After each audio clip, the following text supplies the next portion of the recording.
Sukanya limited ने application मंगाई for 1 lakh equity shares जिनकी फेस वैल्यू है ₹10 पर शेयर और इनको इशू किया गया है एट ए प्रीमियम ऑफ ₹20 पर शेयर। कंपनी पैसा कुछ इस तरह से ले रही है। एप्लीकेशन और अलॉटमेंट पे वो ₹14 पर शेयर ले रही है जिसमें 10 प्रीमियम के हैं, यानी कि ₹4 कैपिटल के और 10 प्रीमियम के।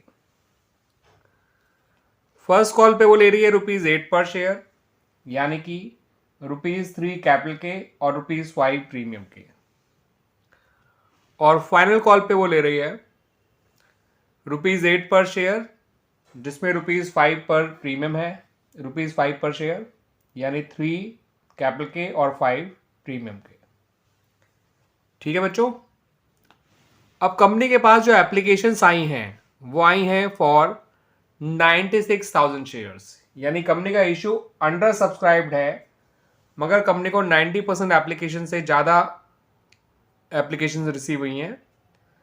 ठीक है बच्चों, नंबर ऑफ शेयर इशूड जो है 1 लाख है, उसका 90% होता है 90,000 और कंपनी को 96,000 एप्लीकेशंस मिली हैं।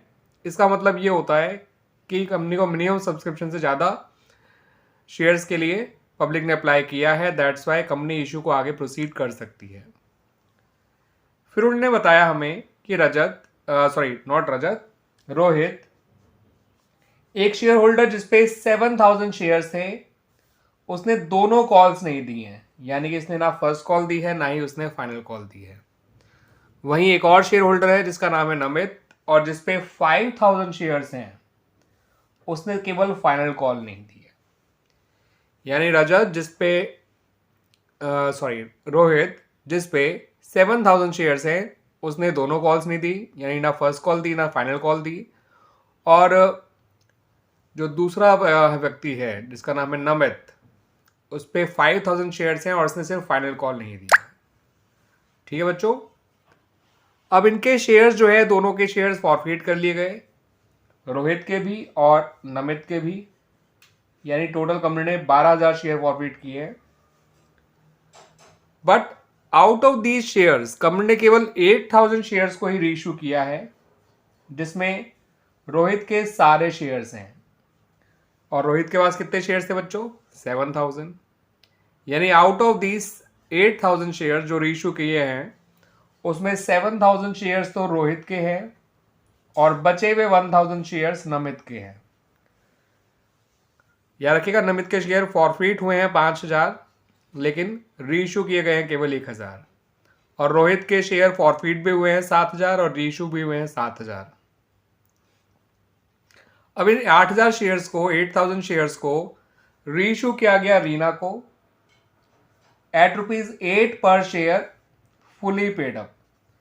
तो फुली पेड अप मानते हुए, यानी कि आप शेयर कैपिटल में जब आप रीइश्यू करेंगे तो शेयर कैपिटल में पूरे ₹10 क्रेडिट करेंगे, मगर ₹10 पर शेयर बच्चों into number of shares reissued, मगर आप ले रहे हो लोगों से केवल ₹8 पर शेयर। इसका मतलब यह है कि कंपनी इन शेयर्स को डिस्काउंट पे रीइश्यू कर रही है। ठीक है बच्चों, इतनी इंफॉर्मेशन के बेसिस पे आपसे कहा गया है कि आप जर्नल एंट्रीज पास करिए related to the above information. Clear बच्चों? तो आइए बच्चों बनाते हैं सारी एंट्रीज स्टार्टिंग फ्रॉम एप्लीकेशन और आखिर तक forfeiture, reissue and even gain on reissue of forfeit shares तक। पहली एंट्री बनाई जाएगी बच्चों 96,000 शेयर से और ₹14 पर शेयर एप्लीकेशन एंड अलॉटमेंट पे लिया जा रहा है बाय द कंपनी। तो 96,000 इंटू 14 जो कि होता है 13,44,000।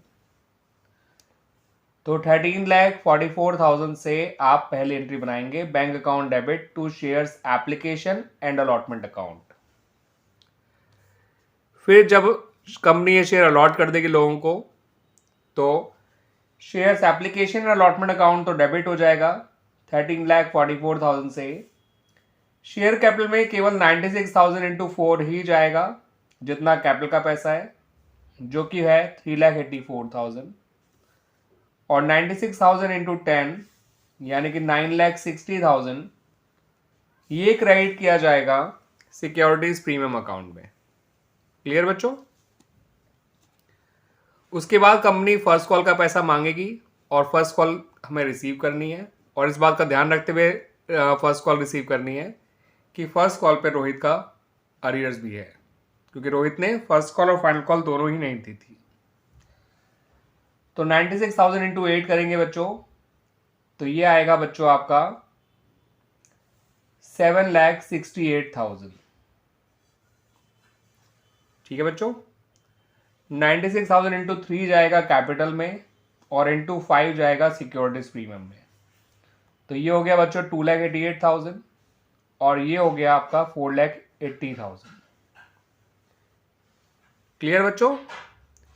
अब जब आप फर्स्ट कॉल की रिसीविंग करेंगे तो याद रखिएगा बच्चों, शेयर फर्स्ट कॉल में तो आप 7,68,000 ही डालिए, 7,68,000। कॉल सिनेरियो में रोहित का अरियर्स आएगा 7,000 इंटू 8, जो कि आएगा 56,000, और बचा हुआ 7,12,000 बैंक में आ जाएगा।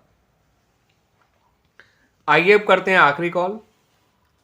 आखिरी कॉल जब करी जाएगी तो आखिरी कॉल भी ₹8 पर शेयर ही है।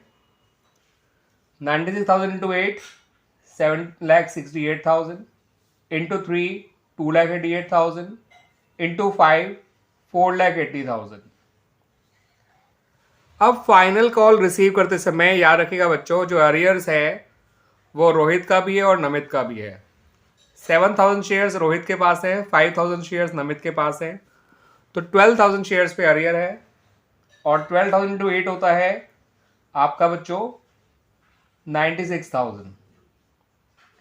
तो कॉल सिनेरियो में 96,000 डाल दीजिए, और शेयर फाइनल कॉल में तो 7,68,000 ही आएगा जितने से उसे ड्यू कराया गया है, और 6,72,000 आ जाएगा आपका बैंक में।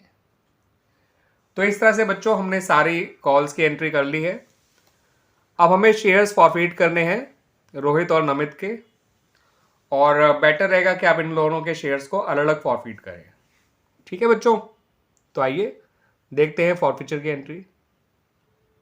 तो बच्चों जब आप रोहित के शेयर फॉरफिट करेंगे तो रोहित के पास है 7,000 शेयर्स, और शेयर्स फुली कॉल्ड अप हैं, यानी कंपनी एंटायर फेस वैल्यू मांग चुकी है। तो 7,000 इंटू 10 तो यहाँ आ जाएगा, दैट इज 70,000। अब प्रीमियम समझिए बच्चों कितना डेबिट होगा। एप्लीकेशन का प्रीमियम था 10, अलॉटमेंट का प्रीमियम है 5, सॉरी फर्स्ट कॉल का, बिकॉज एप्लीकेशन अलॉटमेंट तो साथ साथ है, और फाइनल कॉल का प्रीमियम भी है 5। इनमें से वो ये प्रीमियम दे चुका है एप्लीकेशन अलॉटमेंट वाला, उसने फर्स्ट कॉल और फाइनल कॉल दोनों प्रीमियम नहीं दिए हैं। तो टोटल प्रीमियम जो उसने नहीं दिया है वो ₹10 है, और प्रीमियम वही डेबिट किया जाता है जो नहीं मिला हो। जो प्रीमियम मिल जाता है उसे डेबिट नहीं किया जाता है।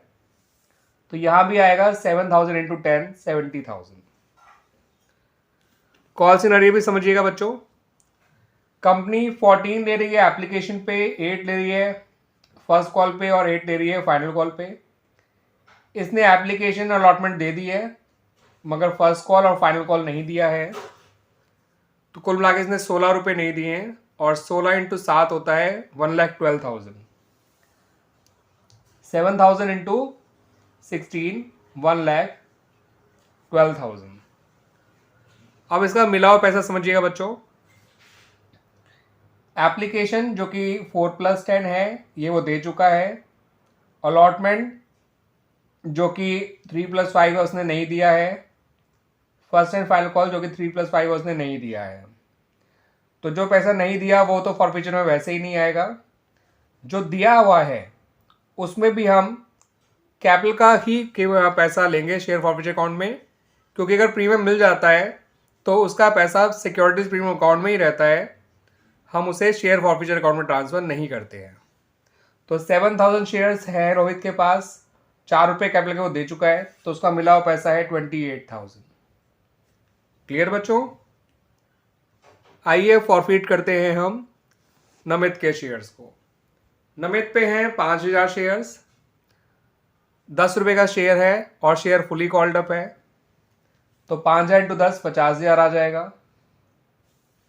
एप्लीकेशन का प्रीमियम 10 है, अलॉटमेंट का प्रीमियम 5 है, सॉरी फर्स्ट कॉल का, और फाइनल कॉल का प्रीमियम भी 5 है। इनमें से वो ये प्रीमियम और ये प्रीमियम दे चुका है, एप्लीकेशन वाला प्रीमियम और फर्स्ट कॉल वाला प्रीमियम वो दे चुका है, उसने केवल फाइनल कॉल का प्रीमियम नहीं दिया। तो सिक्योरिटीज प्रीमियम वही डेबिट किया जाता है जो नहीं मिला हो जाएगा, जो मिल जाता है वो डेबिट नहीं किया जाता, ठीक है, उसको कैंसिल नहीं किया जाता है, ध्यान रखिएगा।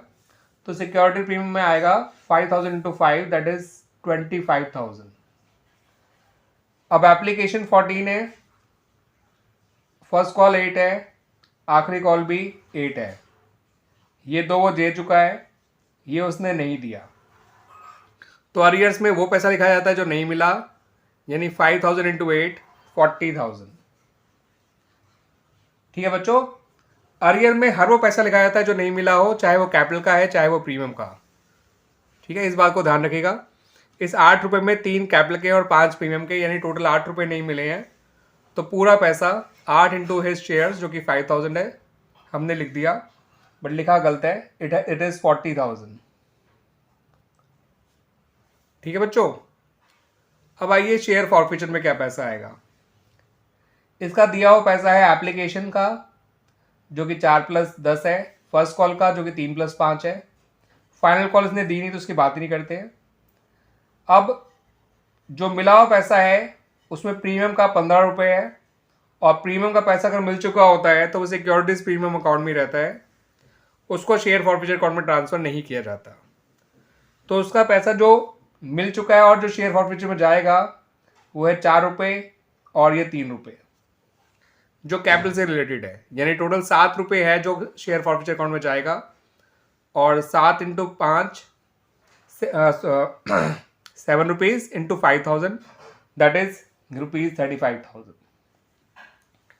क्लियर बच्चों, वैसे आप इन्हें जोड़ के इसे माइनस करेंगे तो भी आ जाएगा, बट मैं आपको क्लैरिटी के साथ बता रहा हूँ कि जो मिला हुआ पैसा है उसमें एप्लीकेशन का जो 4 रुपये कैपिटल से रिलेटेड है वो लिखा जाएगा, और फर्स्ट कॉल का जो 3 रुपये कैपिटल से रिलेटेड है वही जाएगा शेयर फॉरफीचर अकाउंट में, क्योंकि प्रीमियम अगर मिल चुका होता है तो उसका पैसा शेयर फॉरफीचर अकाउंट में ट्रांसफर नहीं किया जाता, वो सिक्योरिटीज प्रीमियम अकाउंट में ही रहा करता है, और उसको उन्हीं पर्पसेस के लिए यूज़ किया जाता है जिस पर्पस के लिए उनको जो पर्पसेस मेंशन्ड है सेक्शन 52 में ऑफ कंपनीज एक्ट 2013।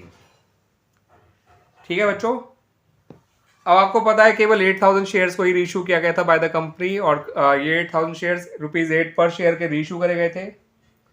तो 64,000 यहाँ आ जाएगा, 8,000 इंटू 10 80,000 आपका शेयर कैपिटल में आ जाएगा, यहाँ पे इक्विटी और लिख लीजिएगा बच्चों, और शेयर फॉरफीचर अकाउंट में आ जाएगा 16,000, जितना आपको डिस्काउंट देना पड़ा ₹2 पर शेयर के हिसाब से टोटल 8,000 शेयर का हो गया 16,000। अब जो gain on reissue forward share है उसे ट्रांसफर किया जाएगा कैपिटलिज्म में, लेकिन गेन हुआ कितना है on the reissue forward share उसको समझ लीजिए। आपका जो रोहित है उसका फॉरफीट अमाउंट है ₹28,000, आप उसके जब शेयर फॉरफीट करे गए हैं तो शेयर फॉरफीचर अकाउंट में देख लीजिए, और ये जो शेयर्स फॉरफीट करे गए थे उसके वो है 7,000, और जो उसके शेयर्स रीइशू हुए हैं वो भी 7,000 है। नमित की बात करें तो उसका फॉरफीट किया हुआ पैसा है ₹35,000। ठीक है बच्चों, और उसके जो शेयर्स फॉरफीट किए गए थे वो है 5,000, मगर उसके जो शेयर्स रीइशू हुए हैं वो है केवल 1,000। ऐसा इसलिए किया जाता है क्योंकि आपको फॉरफीट अमाउंट उतने ही शेयर का चाहिए जितने शेयर्स आपने रीइशू करे हैं, दैट्स वाई, क्योंकि गेन उन्हीं शेयर्स पे निकालना है जो शेयर रीइशू हुए हैं, इसलिए फॉरफीट अमाउंट भी उतने ही शेयर का पता होना चाहिए जितने शेयर रीइशू करे हैं। सारे शेयर्स का फॉरफीट अमाउंट गेन निकालने में काम नहीं आएगा।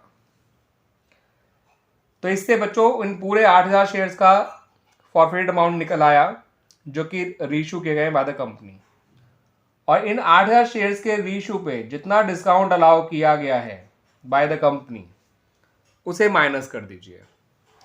ये आएगा 28,000, ये आएगा 7,000, तो 28,000 प्लस 7,000 माइनस 16,000, तो गेन आ गया बच्चों आपका 19,000। और इस तरह से हमारा ये क्वेश्चन कंप्लीट हो गया।